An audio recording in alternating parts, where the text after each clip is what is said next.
Dive into the wild ride of revisiting a horror sequel that split audiences right down the middle. The Texas Chainsaw Massacre 2 from 1986. This film, hitting theaters on August 22nd that year, 12 long years after its groundbreaking predecessor, garnered lukewarm reviews and modest ticket sales. Yet, over time, it's blossomed into a beloved cult favorite. But here's where it gets controversial. It's arguably the most polarizing installment in the entire series, even edging out the fourth one. Check out our take on that here. https://www.texaschainsaw4. Personally, I swung back and forth on my feelings about it more than any other entry. It's all about your viewpoint, especially since the original director helmed it as part of a quirky deal to fund his dream projects, backed by one of the most eccentric studios ever.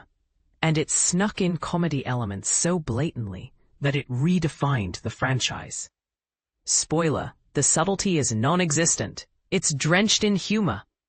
We've already delved into the chaotic production backstory. https Website www.joblo.com/The Texas Chainsaw Massacre 2, 1986. So now let's explore what makes this film such a standout on-screen experience as we return to the Horror Breakfast Club, aka The Texas Chainsaw Massacre 2.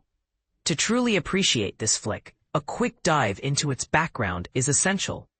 Tobe Hooper was initially slated just to produce it, wrapping up his 3-picture agreement with Cannon Films. The studio couldn't foot the bill for the director he had in mind, but that pact was a goldmine, birthing cosmic oddities like the space vampire tale Life Force in 1985 and the Invaders from Mars remake early in 1986. While Hooper's forever linked to the first 2 Chainsaw films and Poltergeist, he churned out a bunch of quirky one-offs that are pure fun. Our team has a special fondness for the Mangler, but his entire filmography is a treasure trove waiting to be unearthed. This movie also introduced us to the unforgettable Bill Moseley. He pitched his short parody film to Hooper, who promised him a role in any sequel. Hats off to Chop Top for that. The story itself is straightforward. Right from the opening credits, it's clear this is a follow-up. Though it's a shame we miss out on a stoned John Larroquette cameo. It tracks the Sawyer clan as they unleash carnage on unsuspecting victims. What caught the studio and 1986 viewers off guard was the shift to dark comedy instead of the heart-pounding terror of the original. Peek at the trailer, and it's a dead giveaway. In about 70 seconds, you're hit with a chainsaw silhouette warning and a barrage of disjointed clips showcasing the film's intense or frightening bits. Then, there's the poster, a marketing masterpiece that mimics The Breakfast Club but still left audiences unprepared for the twist. Honestly, I despised this movie on my first watch during my early horror explorations, but revisiting it for our sequel series this year, I fell head over heels. And this is the part most people miss. The atmosphere, practical effects, sets, music, and sound design are top-notch, with brief bursts of horror, including one of the all-time greatest jump scares, and compelling characters that elevate it to legendary status. Sponsored content. Let's kick off by examining the film's ambiance, or rather, its distinctive style. It exudes a gritty, yet stylish vibe. The color palette, featuring giallo-inspired lighting that echoes films like From Beyond, combined with a distinctly 1980s flair, brilliantly demonstrates how a horror movie can be vibrant and luminous while staying true to its genre. From the hues to the overall aesthetic, it balances deep shadows with blinding brightness. Often within a single scene, the subterranean slaughter pyramid feels paradoxically expansive, like a maze, yet crushingly confined, heightening the dread. I've mentioned this before, most recently in our Hellbound Hellraiser 2 review, but imagine this as a real-life horror attraction maze, wandering through Stretch and LG's radio station before getting lost in the corpse-laden bunker with the Sawyers. The under $5 million budget stretched impressively with the set design, despite the action unfolding in just a few key spots.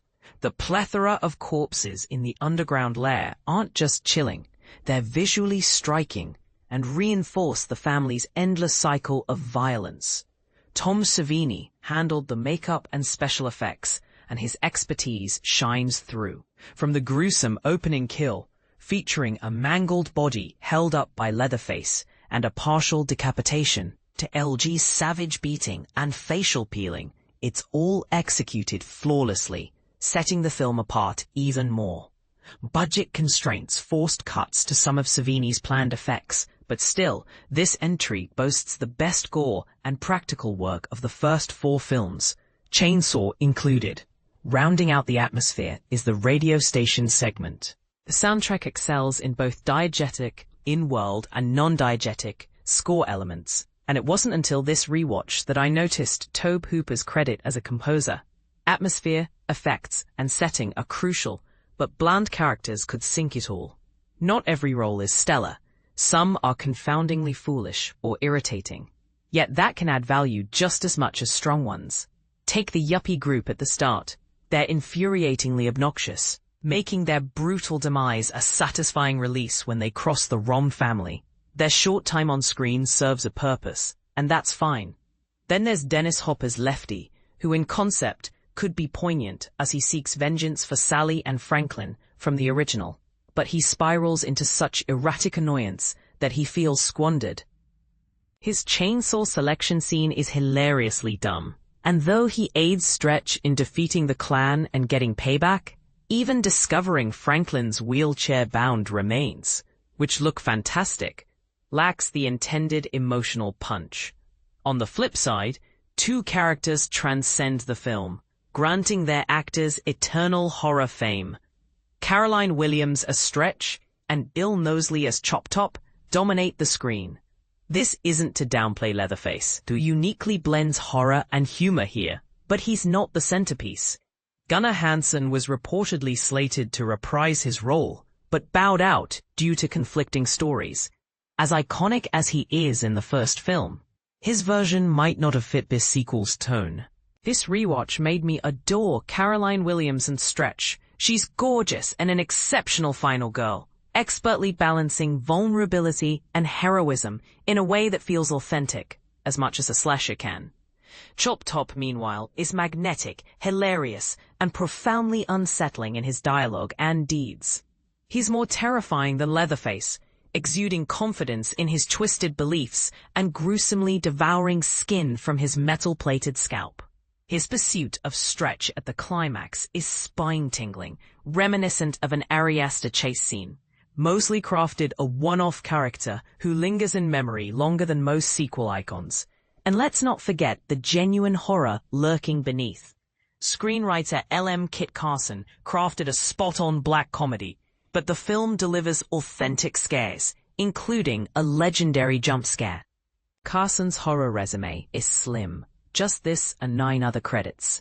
Yet, he provided enough for Hooper, a terror expert, to amplify. The frights aren't constant or dominant, but when they strike, they're unforgettable. It begins with the opening sequence. The yuppie slaughter is entertaining yet horrifying, with the menacing truck, obscured interior, and Leatherface looming behind a stitched-up corpse, unlike the original's restraint, which builds mystery. The half-decapitation is visually brutal. Toward the end, thrilling chases unfold as Stretch flees Leatherface and Chop Top, one wielding a menacing chainsaw, the other scampering like a frenzied primate. The highlight, and oddly, what I once loathed as a kid, is the radio station portion, a tension-building clinic. Even newcomers sense impending doom from the extended setup as she plays the opening kill tape, luring trouble like moths to a flame. Initially, I grumbled about the time spent there, but now I cherish it as a strength. While moments like the chainsaw press to Stretch's legs or LG's beating are stellar, the true gem is the slow-burn creepiness. Stretch descends to find Chop Top posing as a fan, eerily nibbling his scalp with a coat hanger and lighter. You anticipate something sinister, but as he inches closer and the camera zooms, your gaze might shift to the shadowy room. His casual question disarms you. Then the lights reveal one of cinema's finest jump scares, earned, not cheap, rivaling The Exorcist 3. Revisiting the Texas Chainsaw Massacre 2 left me thrilled.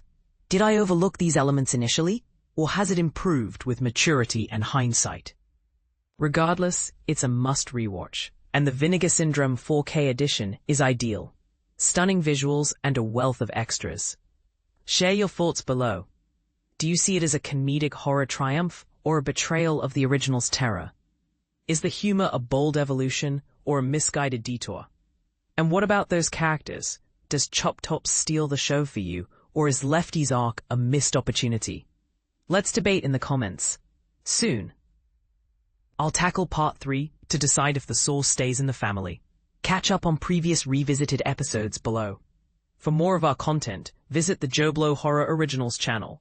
https://www.youtube.com/JoeBlow Horror Originals. And hit subscribe.